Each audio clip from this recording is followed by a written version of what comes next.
Hey, Patrick Bazin. Yes. The namesake of the establishment that we're in. It's great to meet you. Thank you. Thanks for joining us and letting us join you here today. People know you in town, right? You've been here since 2006 March. Yeah. And 2 years prior to that. And that was when this building was built. Absolutely. So you've been here since the inception of the rebirth of Church Street, historic Church Street, in terms of maybe modernizing it a little bit. Well, hopefully, yes. I mean, Yeah. I always thought when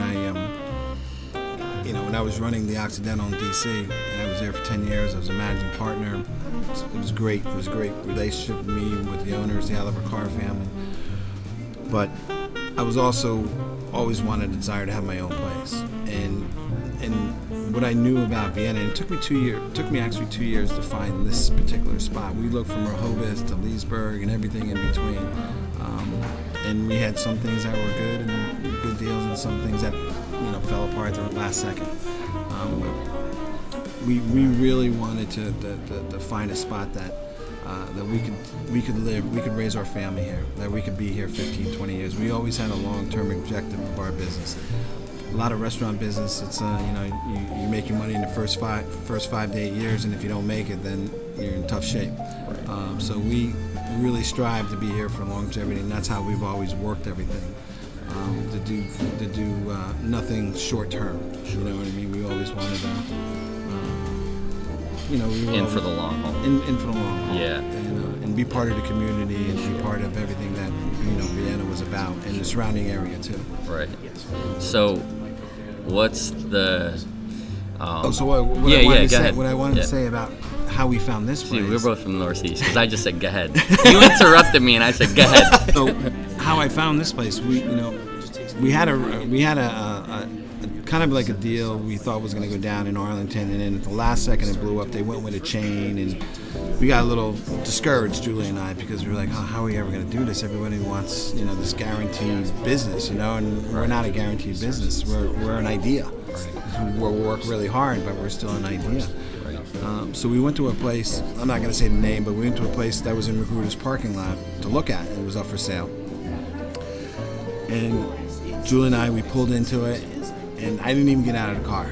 And I just said, look, Julie, I said, I'm not pulling in Magruder's parking lot for the next 25 years. And I said, that's not going to happen. I said, and I went down Church Street, and I said, well, this is the type, so I wanted to give her an idea what I was looking for, so she'd be able to comprehend, like, well, what's she looking for? And I was like, I want to be on, the side streets are always the streets where the better restaurants are. That you can, they're off the beaten track, they're not on the main track. So I said, well, let's go down this street. I go, they have festivals here. Now I know everything about Viva Vienna, but back then I didn't know anything about Viva Vienna. But I said, I knew there was a festival on the street. And I said, I want to be part of the community. And unfortunately for us, we took a left-hand turn or a right-hand turn on the Church Street, and there was this building, which we now sit, but it was dirt. And all it had is a sign up, and the sign had only been up for 3 days. And so we called right there and then. We didn't go to that one meeting, so we just said, we're going to call this person. And we were like kind of aggressive, because we were like, if you're looking for a change, look at this, don't waste our time. We're not going to waste your time, blah, blah, blah, no big deal. But the guy was fortunate enough, he liked our passion, obviously, that we were on the phone, we were passionate, we were willing to do it. And it was a very quick process, because the next day he invited us to his office. And fortunately for me, I've been talking about business plans for 4 or 5 different venues already. So my mind was ready for all the questions that people, come at you. So I was right there, and we answered all the questions. And the one thing that I really liked about him, that he did his due diligence. I was at the Occidental at this time, and the next day, which was Friday night now, he came down to the Occidental with 10 people. And it was kind of like a surprise hit, just to see what we were all about. So I set him up. I said, we don't have a table right here, so I set him up in a private room. And I ended up cooking like an 8 to 10 course meal for him. And one of my good waiters was there, and he said, I'll wait on him, chef, blah, blah, blah. And then right from that meeting, it was, I'm not looking any further, man. You're my guy. Yeah. And then from there, it took two years to build, because again, this is still dirt. This is 2004. Yeah. 2004. This is dirt, and I still had to continue to work at my job. Right. And keep my mouth shut and excel and do everything everyone else has to do with their job. Sure. So it was a very, it was a really good feeling because I knew what was going forward, and I also loved my job. I had a great job. Running the second oldest restaurant in DC, right on 1475 Pennsylvania Avenue. It's the closest address to the White House. So for me, and in the clientele we had down there was, obviously it was a lot of tourism, but it was all the senators, congressmen. I cooked for three living presidents there, which is kind of fantastic. That's a lot amazing. of people don't get that opportunity. Not at to all. do. What are the three? It was. I'm gonna say Clinton first because he wasn't the first, but it was Jimmy Carter, Clinton, and Bush. Got it was it. Bush Senior, not Bush Junior. Got it. And actually, Bush Junior at the time was president. Got it. Got it. But the one who had the most impact was by far Bill Clinton. And it's not about being a Democrat or Republican. I just never saw somebody with that much aura around him ever in my life. It blew me away. And he had and at that time, Steven Spielberg was making the Minority Report at the Willard Hotel, which is also part of the Occidental Complex. The car owned that too. But they had the movie Minority Report in 1998. So they had lunch with us every day. Steven Spielberg, Kate Capshaw, and Tom Cruise. They had lunch every day upstairs in our dining room. It's a private dining room. Nobody was in the room. It was just them. And I never went out because I never really wanted to, bombard people and make a thing about it. Because you're an actor or you're a celebrity or whatever it is. But I did come out when Clinton came into the room. Clinton came in and he goes, "Well, Bill, there's Secret Service all around. There's 10 of them, each entrance of the doors and all that." So I said, "I'm going out. I'm going to go talk to this table." And, I just told you the 4 people at this table. And I went out there, and I'm telling you, I was there, and I talked to them for like 15 minutes. Yeah. Nobody they were all very gracious. The only one who really didn't speak was Tom Cruise. He was like the little kid. Believe it or not, he was really like the little kid of that group. And that group, yeah. And that's so funny. But, Steven Spielberg and Bill Clinton, they talked to me, they asked me questions about food, they asked me, just about life and stuff, but they were very genuine and stuff like that. And that's awesome. And it was just really amazing how, because, there's 4 dynamic people at that table, but the only person that was controlling that table was Bill Clinton. It wasn't even close. Interesting. It wasn't even close. He had all the and he wasn't president at the time, but he had just that. He had the thing. And I never saw that thing before. Yeah. And I grew up in New Jersey, New York area, so there was a lot of opportunity. You've seen it all. Yeah, there was a lot of opportunity I'm to with see you. all that. Yeah, exactly. But I never saw that. Yeah. It was really, really quite impressive. So. That's interesting. Yeah. So yeah, that's a lot of questions come to mind with that story. Like, one, I'm organic. I'm off the script. You have a passion for this. So every night of the week, you're putting in 110%, right? Absolutely. Right. And that's one of the reasons why we put our name on the door. Right. Because it kind of almost forces you. Because when people come in here, we're not, It's you, yeah. And they want to see who's Bazin. It's a random name to most people. To 99% of the people, what is Bazin? Sure. So when they come in, it's a family name. Right. Well, where's the family? Right. I want to see him. So right. My wife Julie or myself She just walked in. Yeah, she's walking through this shot right now. And looking over. But one of us is generally in the building at all times. At least every day, one of us is here. Yeah. Because this is a family business. This is not a we live in a metropolitan area where you have Tyson's Corner in Northern Virginia. It is exploding, but it costs a lot of money to do business here. Sure. And really, the young guys like me who had a dream of opening a restaurant, it becomes harder and harder to do because of financial restraints. Sure. And fortunately for us, we made a good investment in a house in a condo in Arlington, and that condo basically got us a restaurant in our townhouse out here. And granted, we had to put it all on the line to get to our restaurant. Sure. But that's how we had the fortunate to have the down payment, opportunity to do this. Yeah. And then from there, my wife used to go to me. She goes, before we opened up, she goes, well, in a very serious way. She never worked in the restaurant business. She was also in the fashion business. Okay. And she goes, well, let me ask you a question. Now, if the restaurant doesn't work out, what do you think's gonna happen? And I said, oh, honey. I said, I don't know if you want this answer, but I'm going to tell you. I go, one, you're really not going to like me very much. And she goes, why is that? And I go, well, if we're losing our business and I'm losing everything that we both worked our life for, I said, I can't see myself being a very nice person. Yeah. Just because I'm going to be angry, I'm going to be upset. Yeah. And I go, then we'll probably get divorced. They're going to take our house. Yeah. So basically, so I told that's her, not an option. I told her it wasn't even an option. We gotta make this work, yeah. She told me, but I started out the conversation. I said, there's no opportunity to fail here. Right. I mean, whatever it takes. If it took 7 days a week, 24 hours a day, that's what we would have done. That's what I was prepared to do. Yeah. And I think if you want to open your own business, whether it's a restaurant or any other business, right, if you don't have that attitude, yeah, it can be tough. Yeah. Because there's everyone else wants to do the same thing, and we're in a business. There's a lot of competition. Right. A lot of questions come to mind because I love what you're saying, both conceptually and personally. Yeah. Because I'm fortunate enough to do what I love in building websites and stuff like that in IT.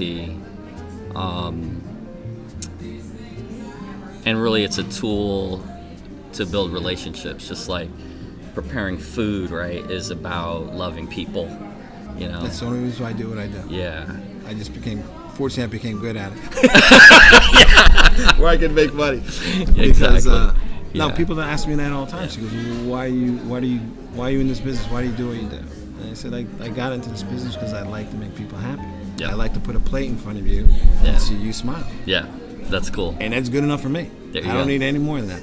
Okay. I can walk away and my consciousness good. There you feels go. Good. That's it. That's for people who don't know, who haven't been to the restaurant. I don't even know if this is an appropriate question to ask. The question is, what's the concept of the food? But is that even the right question to ask? The concept of our food, what I've always tried to do is cook with the seasons. I always like to cook, the big changes for me are fall and spring. Right. Those are big dramatic changes in our weather, in our system, at least around here. Yep. Winter and summer, I try to just tweak it a little bit. And add more grilled items, more light and lively items, olive oil, sauces, vinaigrettes in the summertime. And then in the wintertime, we'll add more braised meats. We're looking for like braised short ribs, lamb shanks. Making me hungry. Duck confit, that kind of stuff. Because that kind of goes with that kind of, with the season, right? Yeah, got it. And then with the spring and the fall, the vegetables that are popping in both those seasons, we use an array of, at any different time, 20 different vegetables. Got it. Do you source locally a lot, well, or I depends? I work with all local distributors. Okay. My produce, my fish, my meat guy, my meat person's out of Baltimore. It's a big company, but I buy all my meats and stuff from Creekstone Farms, which is in Kansas. Okay, got it. They're the predominant ones to take care of most of our meats. Excuse me. And then I deal with two different fish companies, and we probably have more fish at any given time than most restaurants do, just because I can have anywhere to 6 to 8 different preparations of fish, and they're all different preparations. They're not a grilled piece of fish with lemon vinaigrette and everyone gets the same starch. You know what I mean? Right. They're all well thought out, composed, dishes, each one of them into themselves. And most of the fish that we're working with nowadays is, we always try to be as sustainable as possible. Yep. And nowadays, even with the distributors and stuff, they kind of have to work the same way because they have to sell sustainable fish. They can't be. That's their business too. Right. And they gotta set the pace. So what we're buying from them, right, it just echoes what's available. Doing. Yeah. Without completely decimating the. Well, then I'm asking for obscure stuff, and then they're right. The more obscure you get, the more cost comes. Of course, yeah. And then it comes to a situation how much people are going to pay for it, whether they want it or not. Right. It always comes down to It how always much they comes want down to to pay. that, yeah. So what, without giving away any trade secrets, if there's somebody in the culinary arts out there who is watching, listening, or reading, what kind of things can you share with them? I know I kind of asked this, but I didn't know how to ask it because I don't know anything about food other than how to eat it. Yeah. But like the question I posed was, for our culinary audience, what tips can you give about cooking with pick an ingredient, or if it's pasta, or Well, I can speak in like general terms, Sure. because instead of it like a specific dish or Sure. anything. But I think when you're learning about cooking and stuff like that, it's always best to learn the fundamentals and always keep your dishes simple. right. There was a time where I ran kitchens where we wouldn't put more than 5 things on a dish because we didn't want to overdo it. So it was always less was better, not more was better. And some chefs think more, but they throw the kitchen sink in there and they got everything going on. They do have a lot of flavors and a lot of this, but then those flavors get muddled. You don't know which is which, So what we try to do, I think if you're growing up in this field, is one, be honest to yourself. Take your time and try to be, for me, when I cook, I always lay out my ingredients.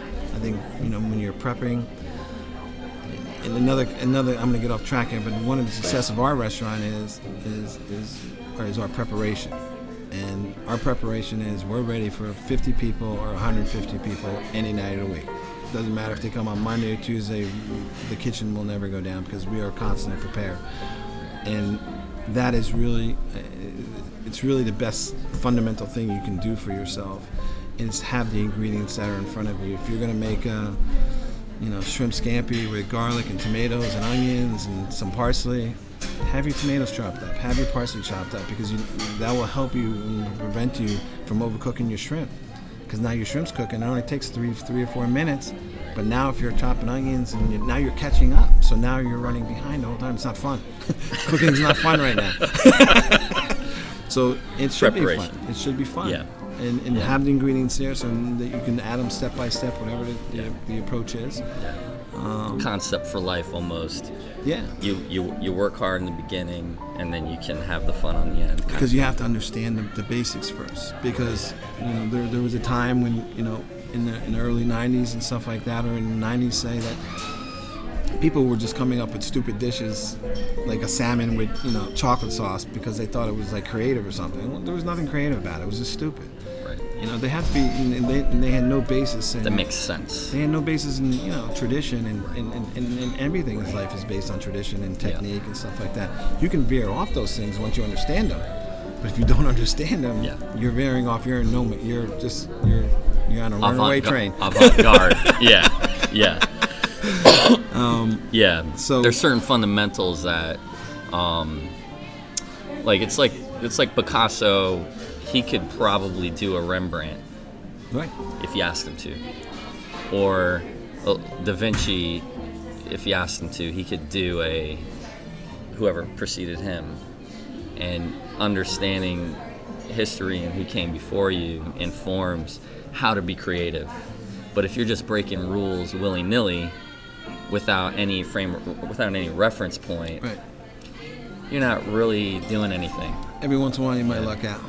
Right. But it's lucking out. Right. Got it. you hit the lotto on that one. Let's see you do it again. That's hard to own your own replicate. Business. And it's hard to be a leader of a kitchen that way too. Because when you're a leader, you have a lot of staff. Like when I was at the Occidental, I had 40 people working under me. I mean, all eyes are on chef and what the chef, how he wants to lead, right? So you have to have the fundamentals and the knowledge, so people will want to work with you. Right. Because if they don't believe in you, they won't do it. There's too many opportunities out there. Sure. So, I love the leadership question. Yeah. Actually, I think I'm one of the, and there's a few of us out there. Jonathan down at Clarity, he's a good friend of mine. I am proficient in managing, and I am proficient proficient in my kitchen, my technical. I mean, I come up with every recipe in the restaurant. I buy every single bottle of wine in this restaurant. I'm not a control freak though. I buy every plate, every fork, every glass. I mean, I'm down to the detail. But I also manage very well. And one basic thing of managing that I've learned with people, because I have a staff. I have probably 15. I have about 35 people on my staff, and I got about 15 of them who have been with me for 8 to 25 years. It's kind of unheard of. That is absolutely unheard of. Yeah, and they're believing what we're doing, but really the basic thing I say, besides money's always comes into play with everything, and everyone needs to be paid fairly and stuff like that. But the biggest thing for me is really love and respect. If you give love and respect to people, and you give them the basics of a good foundation to be in. You work in a place here, it's a safe. I have a lot of girls here who work for me. I have like 5 or 6 girls. This is a safe zone. There's no one here worrying about sexual harassment. There's no one worrying about verbal harassment. That's It's family. It has to be. It has to be. It has to be. There's no other way. And Right. and that's where like managing styles come in and stuff like that. There's no yelling in our kitchen. We never yell. We never raise our voice.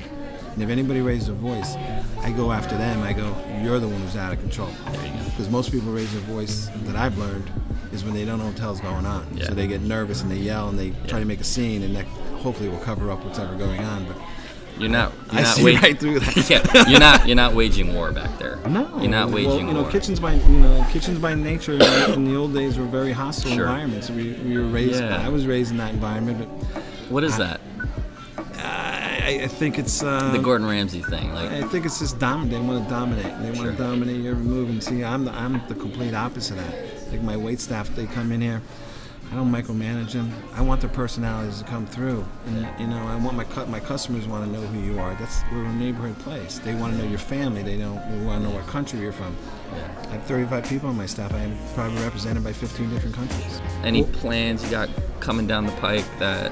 Well, fortunately, good and bad for me is, I'm going to be turning 58 soon. So, I consider myself very blessed to be in a position to really get paid for my hobby. I mean, how many people can really say that? And I've been paid for my hobby my whole life, so that's why I still smile at my age. But we're not planning on any future event. We have a lot going on with Bazin's on Church, which is a 14-year-old restaurant that's still has a 350 bottle wine list, still changes the menu 4 to 6 times a year, has an open kitchen, fun environment. And you guys are busy on Monday because I used to live right across the street. Yeah. And I'd walk by and I'd go, it's Monday night. And then really, next door really turned out to be a blessing in disguise for us. I opened up Red Sage that I told you earlier. So I always had this fascination with Chili's and Southwestern food and Mexican food. And I went to Chicago. I actually moved to Chicago just to be close to this restaurant, Frontiero Grill by Rick Bayless. He's the best Mexican chef in the country. And so my wife and I lived like 3 blocks here. We would go there once or twice a month, which is a lot when you're in the restaurant business and she's working and I'm working. Yeah. So this space came available to me, so what I did, I put a small plate Mexican restaurant there. It was fantastic. I remember. And but the population density wasn't really prepared for it because it was an ethnic food in Vienna, and this is not a big Mexican population, the town of Vienna. Friday and Saturday nights it was packed, but during the week, Sunday through Thursday, it was a little harder. So it made running the business a little harder. And actually, it was, we ran it for 2 years, and actually, it was funny. We were put in the top 100 by Washingtonian, and then 2 weeks later, I closed the restaurant. And everyone goes to me, Chef, what are you doing? You're just in the magazine. I mean, you're in this month's magazine, and you're closing the restaurant. And I said, well, I'm just not making any money. This is not, I don't do this for ego. I mean, ego went out the window. When you start paying your own bills, the ego goes out the window real quick. And you got kids? Yeah, I got that. And, you got a you can't. $20,000 rent hanging over your head. It goes every month. This guy, you pay that? I go, yeah. I go, they go, how many times you pay? I go, how many times do you pay your rent at home? Every month, baby. Every month. That's $250,000 a year, every year. But whatever. That's fortunately we live in an area that can support that, and our business can support it, and we can still have a nice life from it. Yeah. So we had the Mexican restaurant, and then so I made a conscious decision to close it because it just wasn't making any money. It was draining us. It was draining the positive stuff of Bazin's, right? Right. Because you're having the positive money from Bazin's to compensate for that. Right. So I said, look, I got to stop the bleeding. I said, we're just gonna shut it down. And I said, even if I do 1 or 2 parties a month, it pays for rent. You know what I mean? For the rent that's for over there. Sure. And that's how I looked at it. Overhead. It was very simple. Yep. And I looked at it like that. But fortunately for us, it's mushroomed to now that we do consistently 20 to 25 parties a month. Really? Every month. I have a private dining director. I have a full-time 3 to 4 wait time staff that's full-time over there. So we created something out of nothing. That's fantastic. fantastic. I mean? And fortunately for us, and a lot of people, they were like, wow, that's really amazing that you were able to turn that business into a successful business. And this is where experience, and this is where putting the time in and putting the effort in before you open up your business. Because some people, they open up a business, and once it doesn't work, they're like, well, what am I going to do? I don't know what to do. I got to close the doors. Right. Fortunately for us, that I had other opportunities in our brain that we could turn this into and just make a simple wage, simple money till we figured it out. Yeah. And I think that helped me, my career path of working for the right people. Always being in I was a corporate chef for about 6 years for 2 different companies. We're having 6, 7 restaurants in each one of them. We are bouncing around all of them. But it's a lot of managerial work at that time, coming up with recipes and teaching people. But I'm hitting all the restaurants. So that's where management skill comes in. Right. And even when the restaurant closed, you had to have some management skills. You had to figure it out. You know what I mean? And without those skills, just by being a chef, if I was just a chef, I might not have been able to figure it out. I needed those other skills to help me, to ground me and keep me focused, and instead of being just a crazy chef. Right. All over the place. There's a lot of crazy chefs. Yeah. Throw a little. This'll fix it. Yeah. That might work in the kitchen. On the business side, you might throw some dollars at it and it won't work, right? Right. Yeah. So yeah, that's a great so point. now it's been open 5 years now, Yeah. and it's been a huge success for us. And based on it's really helped us so many ways because we do a lot of catering parties. We're very, I don't want to say we're exclusive caterers, but we're definitely caterers. We like to cater to people that know us. Because we're not a typical corporate catering company. Like if you do design cuisine and do all these big companies, they're not me. They're not us. We don't do anything corporate. We do everything off. This is how we want to do our work. And if you understand us, it works. It works. Yeah. But if you're someone who's never understood us before and coming in, they're like, what are these guys doing? Blah blah blah. It's never a problem with the food. It's just maybe we're unorthodox for their style. Yeah. Customer business matchup has to be here. Otherwise, you might as well. It's just a big box store, right? Absolutely. Where you can go to Target or Walmart, you get the same experience. But when you're delivering something that's unique, the customer needs to have a certain. You need to. They have to have a certain level of sophistication, and that's what I knew about this area. Because when I said I was opening up, when I told my friends in DC I was coming out here, they were like, "Dude, are you crazy? There's a reason why there's no good restaurants in Vienna." That's exactly what they said to me. There's a reason for it. And I said, no, man. I said, Julie worked at Tyson's Corner. She worked at James. She sold $2,000 suits. I'm like, I read everything I could on it. The education level in Fairfax County, just as a basic random numbers. Yep. At that time, 2005, it was like 84% at Fairfax County was still an internet user at that time. Which that was. Right. It doesn't seem that long ago, but No. that's what it was. Yeah. And had the highest level of of graduates because we have a big county. I think this is the largest concentration of people that graduate from college in Fairfax County than any other county in the country. So there's a lot of positive things. And even here, in 2004, which has gone way up, I think the average mean income here was $225,000. So I had all these things in my head, and I was just like, I know there's a sophistication level. I know there's a need for what we want to provide, because we want to provide something that's contemporary, something that's seasonal, something that people can wrap their heads around. I have other chefs who go into their restaurants, you don't know what you're eating. You don't know what they're eating. See, I never took that approach, and that's good because that's a different. They're going down a different lane. You know what I mean? My thing wasn't. I didn't want to really go down a different lane and see if it worked. And I wanted to go there for 15, 20 years, and I wanted to be a neighborhood place where people could celebrate the good times and the bad times. So the family philosophy extends beyond the kitchen and the bar, and it spills over into Community. into the restaurant, into the community. That's beautiful. Yeah.